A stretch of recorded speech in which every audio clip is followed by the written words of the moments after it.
We begin tonight here in Nigeria, where the government says the United States has agreed to establish a joint working group to coordinate a new phase of defense and security cooperation following talks in Washington. A statement by the Special Advisor to the President on Information and Strategy, Bayo Onanuga, said intelligence sharing and possible access to U.S. defense assets would be used to support operations against extremist groups. He noted that the U.S. government also expressed willingness to provide complementary humanitarian support to vulnerable populations in the Middle Belt and technical assistance to improve Nigeria's early warning and conflict prevention systems. In return, the Nigerian delegation reaffirmed the government's commitment to strengthening measures that would protect civilians. Mr. Onanuga said the talks also helped to dispel U.S. misconceptions about allegations of a state-sanctioned or religiously targeted genocide in Nigeria. Well, for more on this, I'm joined now in the studio by Arise Director of News and Political Editor Sumner Sambo. Good to see you, Sumner. What are the key aspects of this agreement? Very interesting conversations right there in Washington, and it looks like both countries are beginning to come together and leaders are beginning to speak. Less rhetoric, more action that's benchmarked on cooperation. And some of the things that have been said is that, for example, let's talk about the U.S. side. The very good ones that I've accessed is that it includes enhanced intelligence sharing, faster processing of defense equipment requests, and possible access to excess U.S. defense assets, then subject to availability to support Nigeria's operations against terrorists and violent extremist groups. This is how countries... Sounds like gold, doesn't it? I mean, the Nigerian delegation have actually done very well by convincing the U.S. authorities to listen to them. And for us to be able to have the U.S. authorities agreeing on this, it's a very big win for us. Let's continue to engage. And then some of the things that the officials actually said, like the NSA, Nuhu Ribadu kept saying is that, look, that's the National Security Advisor. The National Security Advisor. Right. There's a dimension to this conflict that the U.S. needs to properly understand. And situating everything within the Christian genocide angle may actually make the U.S. officials to lose the proper understanding that, you know, could be accruable to them if they actually sit down, learn from this. Because, I mean, it's a sub-Saharan issue. The issues of climate change, the issues of, reduced resources, access to both financial, human, and agricultural resources and all of that. So, as long as both sides keep talking, I think there could be a win-win, and then this idea of just coming in to just bombard places and all of that may not just be the quickest solution. And has there been confirmation of all this from the Americans? Because the last time I checked, there was no confirmation from the U.S. State Department as of yet. Yes. I mean, this is the Nigerian government saying all of this, right? Through the presidential spokesperson.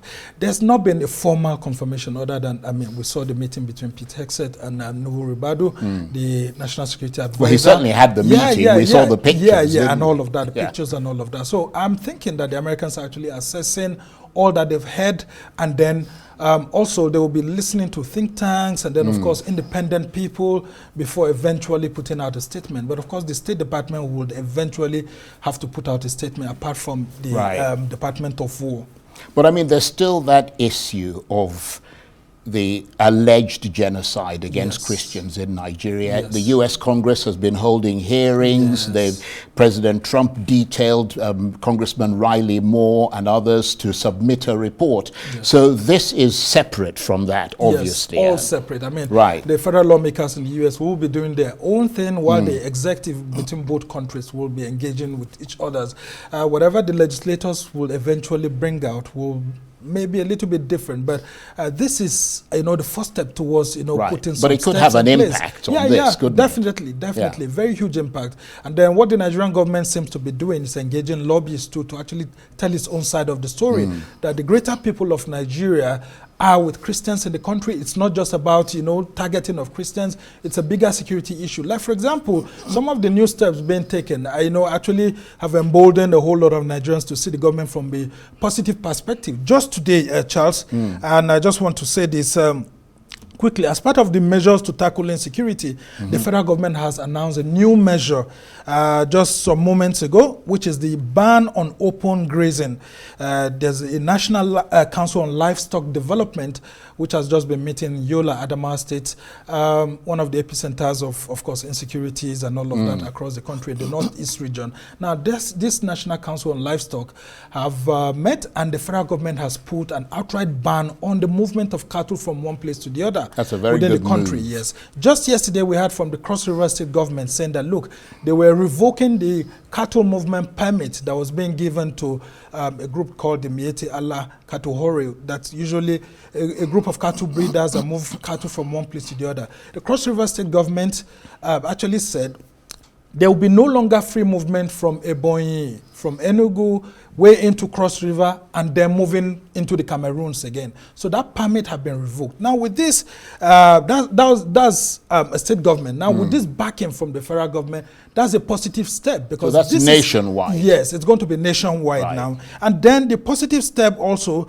that they are saying is that that this, I'm quoting the Minister of Livestock saying now, that we project the ministry to generate $74 billion in the next 5 years. So far, over $14 billion has been realized through the ongoing livestock initiatives. So this is a ministry that was created by President Bola Tinubu to tackle the issues of livestock, farmer-herder clashes and all of that.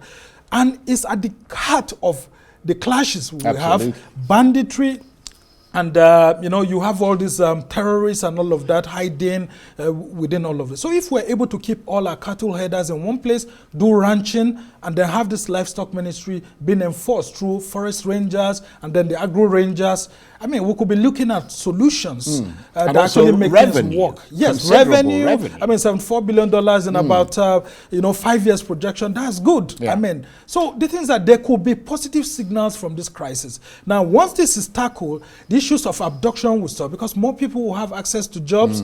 There will be no movement of itinerant, cattle headers and all of that, pastoralists any longer. And then the federal government should fortify the security aspects, getting more assistance from the U.S. like we've seen, including used assets by the U.S. Defense Forces that they may not be needing, but which could be useful to us. Absolutely. I mean, these are quick wins, and very big ones, actually. That's a very important point you raised there. And of course, all of this, Sumner, happening against the backdrop of those missing students still from Niger State and from other states in the north. What's the latest on the security operation to try to find them? Because what we're hearing is that the search is on, but not much more, and no sense at all about how well it is going. Well, the Inspector General of Police, having come back from these meetings abroad, was in Kebbi today, where he actually met with the Kebbi State Governor and all of that. And then we also hear that the 19 northern states governors, I mean, the North is the epicenter of all this crisis. Yeah. They will be having a meeting on Saturday. Yeah, but it seems like it's very far away. Yes, it's very far away. But in all of this, there have been coordinated attempts, actually, from what we're hearing. But what we need is more intelligence gathering. Indeed. I mean, this huge quantum of people, 300 people and over 20-something people in Niger and Kebbi State, before the terrorists are able to disperse these schoolgirls and other adults, let's get all of them in bulk. That is the prayer of every Nigerian now, for all of them to be rescued at the same time, like it happened in Kwara State. Yes. Not allowing them to be dispersed, because what will happen is that the terrorists could actually disperse them into 20s or 30s or 50s, and then it could be a problem having all of them back. Yeah. But if we don't utilize the very quick win that we have right now, it could be a very big challenge. Indeed. And we're just hoping that the government and our security forces, I mean, they all have our prayers, right, to be able to ensure that this window that we have between now and weekend, I mean, we're able to get something positive out of it. And before you go, Sumner, we're hearing that security has been tightened in Lagos following these recent wave of abductions in the north. Police are reported to be increasing patrols around schools, places of worship and other public institutions. What are you hearing about that? Yes, indeed. It's part of the outcome of the Southwest Governors Forum meeting, which took place on Monday. And there were some far-reaching resolutions taken by governors of the Southwest, where they told the federal government, look, we need to take some decisive actions. Profiling of people, it's part of it. And then huge movement of people within forest areas and all of that, the government should do more. And then on their own part as governors, they feel that state police is the way to go. They are saying that the issue of state police has become very paramount now. And then, of course, when it comes to schools, the Safe Schools initiative need to be embraced, not just by the federal government, the state governments need to act. And we've seen the Lagos state government, knowing that this could be dangerous to the capital, to the financial situation of Lagos, they are taking steps. Because, I mean, if anything happens economically to Lagos, I mean, you know that the country is affected, right? Absolutely. So it's a very good step by the Lagos state government. We've seen Gombe State too in the northeast of the country saying that, look, schools and other areas will be protected henceforth much more better than it used to happen. So people are beginning to wake up. And this is what we expect. And as journalists too, our job as the media is to actually support with the right information. But what I will ask the government to do is to stay away from propaganda.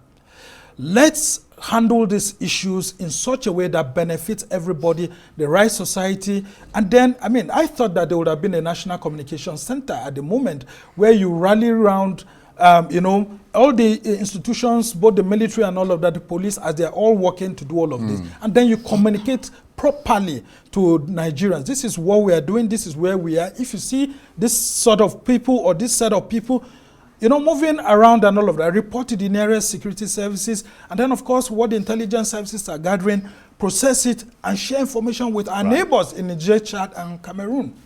Very, very, very important point. Sumner, thank you very much indeed. And thank you for that update. Sumner, Sambo is Arise Director of News and Political Editor.